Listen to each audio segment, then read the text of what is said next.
Hey YouTube, welcome back to the Fantasy Football Profits. As always, we thank you so much for being here. I'm excited today to talk to you guys about something that I've just been dying to kind of get off my chest to, I guess, complain about or to prove or whatever it might be. And it's simply that people are not taking running backs early enough, often enough. So I'm going to use a mock draft to kind of explain that, showing you the ADPs of things. I had a lot of fun. I went out to a conference in Indiana and had a lot of time, quite a few hours in the car. So I pulled out my phone and did a mock draft through the Fantasy Pros. It was fun, but it taught even me some things, just I guess to the extent that you should be taking running backs early. People seriously underestimate that. I see people taking wide receivers in the first round, or even a lot of times people will take a running back in the first round, but then they don't take a running back for a while, and they only got one good guy. I cannot stress this enough. So what we're going to do today is I'm going to go through my order draft, each pick that I took in order, tell you why I took them, and then show you my overall roster, and then I'm going to compare it to some other teams that didn't take running backs as frequently as and I guess brag a little bit and explain to you guys like why you can afford to take running back so early, because believe me, you can. There'll be talent at other positions later in the draft. So before we do that, I just want to go over a few statistics. If you watched our last video, you may have heard a couple of these. I know no one has heard a stat that we just found recently, but they really press the importance of running backs. So we found a stat, we compared running backs and wide receivers, the best fantasy seasons of each, and we took the top 20 all-time PPR points per game in a single season later, comparing running backs and wide receivers to just kind of see, what ratio we have. And of the top 20, 19 were running backs and only one was a wide receiver. It's absolutely insane to me how much running backs dominate that. Now that happens to be a PPR league, but it works for other leagues, standard leagues as well, maybe slightly less. But it was crazy to see like Randy Moss, the year he had his unbelievable season, he had like 23, 24 touchdowns, didn't make the top 20. He still had 98 catches that year, basically 1,500 yards, and you know what, it wasn't good enough to crack the top 20. So I think that we need to understand that running backs definitely have some more value. Another interesting stats, this isn't just in the past, this isn't just really great running backs from years past, but that's not a trend anymore. No, that absolutely is. Last year, Todd Gurley scored 383 fantasy points in one of my leagues. The 12th best running back in that same league scored 203 fantasy points, just 53%. So you go from the number 1 overall running back to the number 12. This guy's still an RB1 on someone's team based on his talent and his fantasy points, and yet you're still only getting half the value. 53%, guys. That's absolutely insane. I mean, it even hurts to fall to the end of the first round for running backs because there's such a drop-off. You absolutely need to get a running back. And I think a lot of people think, well, there's a huge drop-off. Yeah, but there's the same drop-off at wide receiver. Yeah, there is a drop-off. There absolutely is, but not even close to the same amount. Last year, Antonio Brown, in one of my leagues, he scored 310 fantasy points. The number 12 wide receiver, Golden Tate, scored 224 fantasy points. That's 72%. So when you look at the running backs and the wide receivers, when you go from the number 1 to the number 12, essentially the best guy to the last number 1. At running back, you're getting about half the value. At wide receiver, you're getting about 75% of the value. So I think that's extremely important to note the differences. Now, I know a lot of you guys have watched our videos in the past. You may have heard those. But here's something new for you guys.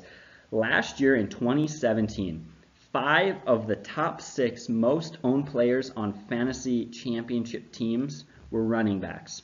Number 1 was Gurley, it was Le'Veon Bell, then Kareem Hunt, then Julio Jones, then Melvin Gordon, and then LaShawn McCoy. So if you wanted to win your team, your best chance to doing that was one of those guys. And it's not like a small increase. Look at it, Todd Gurley last year was on 47.1% of championship teams.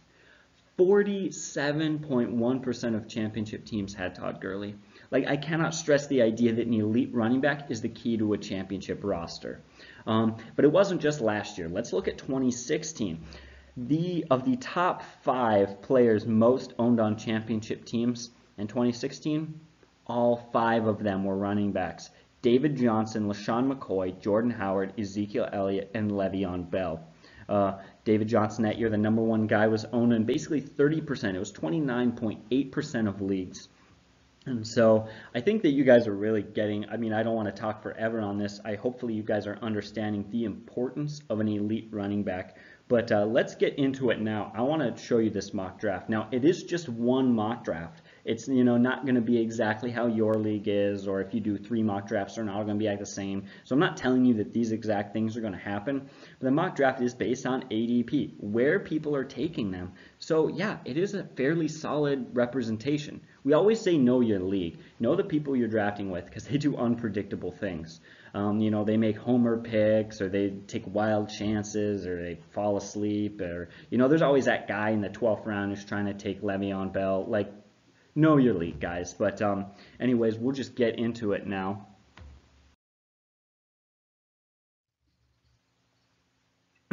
All right, so here we go. I had the 6th overall pick in the 1st round, and I took Kareem Hunt, and I was really happy with that. I'd love to be in that 5, 6, 7 range and take Kareem Hunt. I think he's undervalued. I think it's really great. And also in a snake draft league, which is like this is, by the way, I should probably stop. This is a 12-team standard league snake draft. So I should have clarified that earlier. I'm sorry. But anyways, I had the 6th overall pick. That's nice because it's basically the latest pick I can get Kareem Hunt, which is a guy I'm absolutely targeting. Really like him. But then I'm not too early as well. I'm not too late. I can eventually come back and get a wide receiver. If you have the 1st overall pick, it's like, well, great, you got Todd Gurley. Well, you're going to have to wait like 23 more picks until you can go again. And that's not great. You don't want to do that, of course. And so I want to be as far back as I can and still get Kareem Hunt so I can get a fairly solid 2nd round pick. Well, I have the 6th overall pick. Took Kareem Hunt. I was extremely happy with that. In a lot of leagues, he's going 9th overall, 7th among running backs. We value him more than most people, so I was happy about that. But then the 2nd round comes back around. I get Jordan Howard. Now, this is a standard league, so he has a significant amount of value. In a PPR league, I would not have taken him here. There were some other guys. And then you notice I've taken 2 running backs in the 1st round, and some people are like, really? You're not going to go get a wideout? But of course not. And you guys know us. We love to focus on our running backs. So at this point, I'm in the middle of the 3rd round, and I take Travis Kelce because he's still out there. A lot of people may think that that's a reach, but I definitely don't think it is. The 3rd round is a very good spot for Travis Kelce. Rob Gronkowski had just gone off the board, and I knew that if I didn't take Kelce now, there was going to be a run, and I wasn't going to get Ingram, Ertz, Kelce, or Gronk, and I want to get one of those top guys. I've already shored up 2 running backs, and so I feel like I can afford to do that. And then we come to the 4th round here. Middle of the 4th round, again, 6 picks, so I'm in the middle of every round, which is great in a snake draft, a lot of consistency. And everyone's thinking probably, let's go for a wide receiver, let's go for a wide receiver. As you can tell, I didn't. I went with Jay Ajayi. And everyone's probably like confused right now. If you were in a real draft doing that, people would be looking at you like, in the first 4 rounds, you don't take 1 wide receiver. Why are you taking 3 running backs? Well, first of all, it's like I said. If you want to win your league last year, you needed Todd Gurley. 47% of people with Todd Gurley won their league. Like, how dominant is that? And so that's something to note. Like, I am trying to get that elite guy. That's what I'm trying to do. I don't want just 1 elite guy, though. The numbers drop off so fast. If I can get 2 elite guys, then I can have a huge advantage because if a guy with a 12th overall running back is getting half as much points as me and I can have 2 guys in the top 6, then I can seriously dominate everyone despite deficiencies in other areas or despite poor weeks, especially in the playoffs when sometimes, one guy having 1 bad week can mean you're out of the championship. You really want to dominate that position. So again, I draft my 3rd running back in 4 rounds, and I'm very confident. I got my 2 guys, and then I've got my 3rd. That means one of these guys could be trade bait or depth or injuries or suspensions. Something happens, guys. Last year, things happen. Like Ezekiel Elliott got suspended. He was great. Well, he ended up finishing as the 12th best fantasy running back last year because he missed 4 games. Well, those 4 games happened at the end of the season. So the people who forgot to go out and get a solid back behind him probably didn't win their leagues. That's all I'm saying. Like, you guys got to have some depth there. We'll talk later about, because I know what you guys are thinking. Well, that's all great. I'll have great running backs, but I won't have great anything else. Trust me, we'll get to that in a little bit about how, yeah, you can still have a good roster around the rest of you, but it is important to note that. So I'll fly through this. Finally, I take a wide receiver. In fact, I take two in a row, Randall Cobb and Cooper Kupp. I absolutely love these guys. If you've ever seen my research in the past, I love both of them so much. Randall Cobb could be absolutely dominant this year. Just some interesting stats. When he's healthy and Rodgers is healthy together, Randall Cobb averages 83 receptions, 119 targets, 1,000 yards, and 8.6 touchdowns per 16 games. That's as the number 3 guy. He moves up this year to the number 2 guy because Jordy Nelson is gone. The number 2 guy for Aaron Rodgers averages 115 targets, 72 catches, over 1,000 yards and 10.6 touchdowns. Those numbers sound very good, and they're very achievable for Randall Cobb. But note that that's actually far better than some people think. Last year, only 3 receivers had 10 or more touchdowns, and only 1 had 10 plus touchdowns and 1,000 plus yards, and that was the number 1 fantasy scoring wide receiver, DeAndre Hopkins. So I think I just want to make the point that we're at the 5th round here, and we have a guy in Randall Cobb who could very well be a number 1 wide receiver. He could finish inside the top 12. He might not, but he's definitely at least a number 2. Cooper Kupp is another guy who is, in my mind, definitely a number 2 wide receiver. I don't think he'll crack the top 12 guy. I don't think he'll be a number 1 wide out, but a very solid number 2. All right, so now I come back and I take another running back. And this was just a case of I've got 2 wide receivers now. I'm fine if I have to. If I have to go week to week on my 3rd wideout, I'm fine with that. But I will not go week to week on my running backs. And Dion Lewis in the 7th round is a guy who could be an RB2 on most teams. He absolutely could. And if Derrick Henry goes down, he could be a dominant RB1. And so, yeah, I took him. Again, trade bait, depth, bye weeks, injuries, something. He's got value on my team still. Just because he's not a starter right now does not mean that things won't change and that we can't use him to our advantage. Then I take Devontae Parker. I thought he was a good guy who slipped. He could break out this year now that Ryan Tannehill's coming back. Maybe they work out some chemistry. Of course, Jarvis Landry's gone. So maybe this is the year for Parker. Who knows? I take Aaron Jones. He fell to the 9th round because of suspension. That's fine. That's fine. He's another guy I'm taking for depth. After he serves his suspension, he could have some real late season value if he doesn't lose the job to Jamal Williams, who's going to have a couple of weeks to take that job. So maybe at this point you want to take Jamal Williams. He was already off the board, curiously enough, but who knows? Maybe after that, with how dominant Jones was, he could take that job back. Then he took Kenny Golladay. He's a guy I think could be the number 1 wide receiver in Detroit this year. I've just watched him in college for many years. I've watched him for a long time. Maybe I'm biased. We always, at the FFP, we say pull your emotions out of it. Well, I'm trying to pull my emotions out of it, but I genuinely think he's a good wideout, and I think he has been for a while. With a good quarterback like Matthew Stafford, I like him at 10th overall.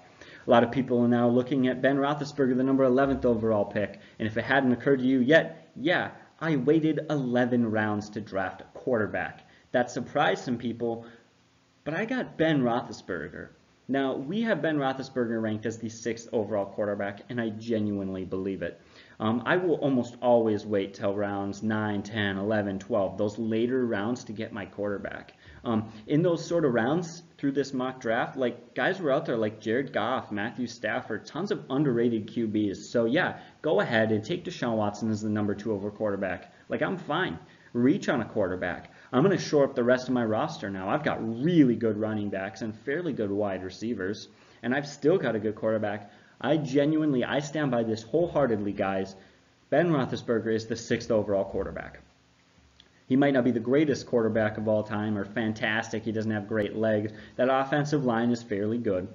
Antonio Brown, Juju Smith-Schuster, and Le'Veon Bell are fantastic weapons. He averages like 28 touchdowns a season. Heck, Le'Veon Bell gets like 85 catches a year. He's so dominant. In fact, Le'Veon Bell, when he's healthy, I believe averages 92 catches per 16 games over the last couple of seasons. Rob did that statistic, so don't quote me to it, but he's very dominant. So I really like Ben Roethlisberger here.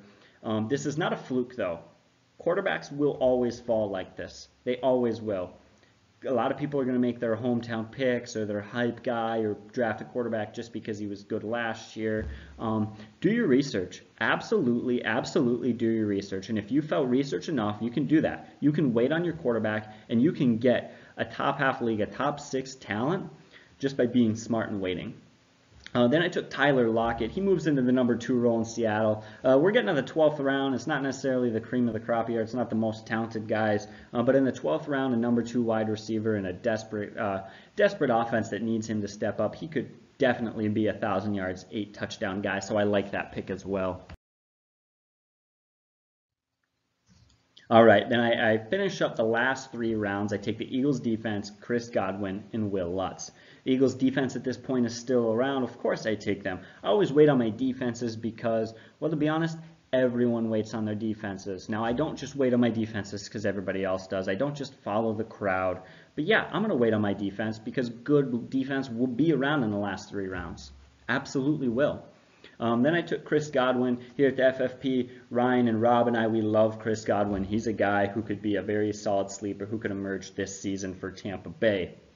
And then, of course, Will Lutz is my last pick. It's actually not a bad kicker for the last pick, or for being in the last round, being one of the last picks. It's not great, but if you have to choose a position to go week to week on, I'm going to go kicker. Let's be honest. If we're all being honest with ourselves, there's not as much stats, there's not as much research, there's not as much information on kickers.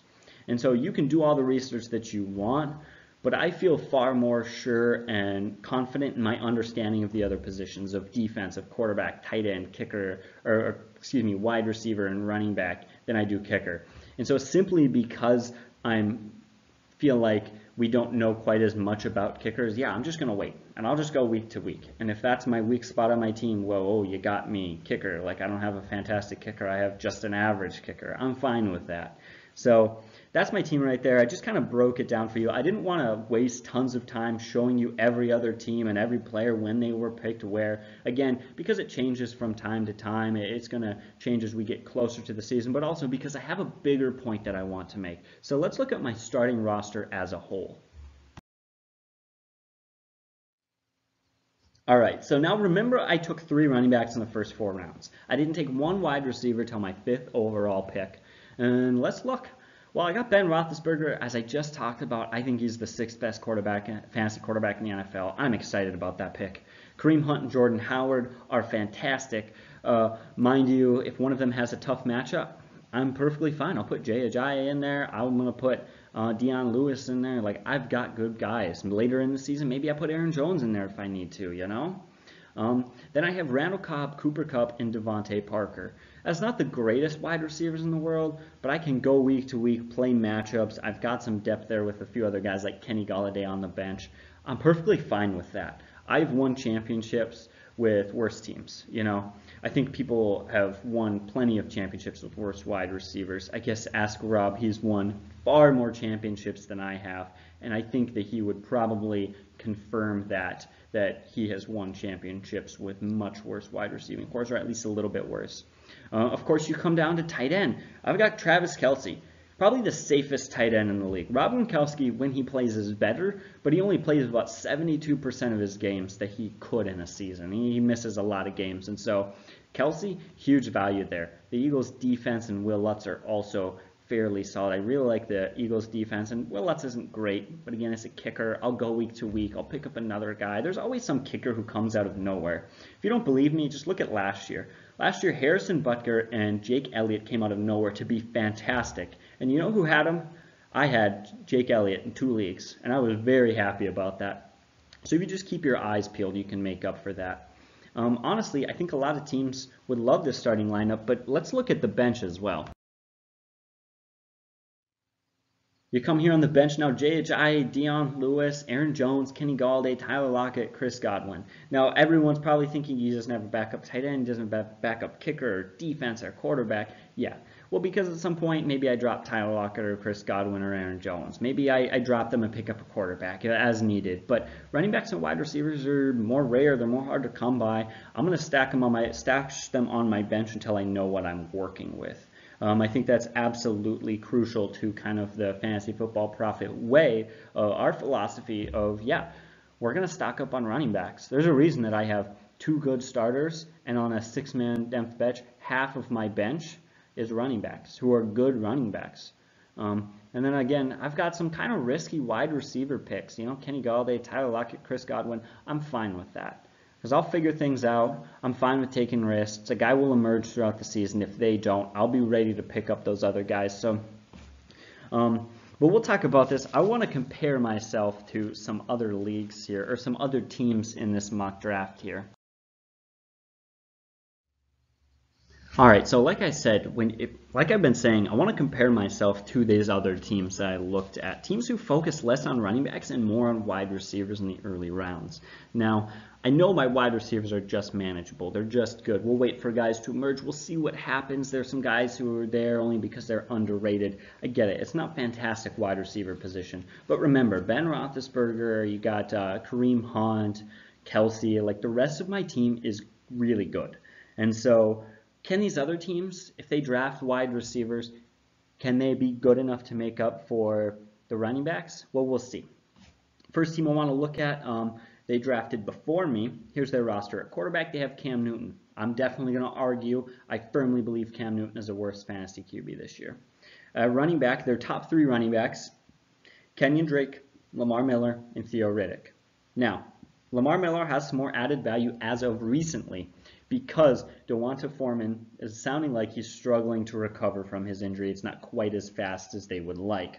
But he's still not a fantastic option. He has let people down multiple years in a row. Wide receivers are great. Odell Beckham, Michael Thomas, and Amari Cooper. That's awesome. Good for them. Great wide receivers. But let's go to their tight ends now.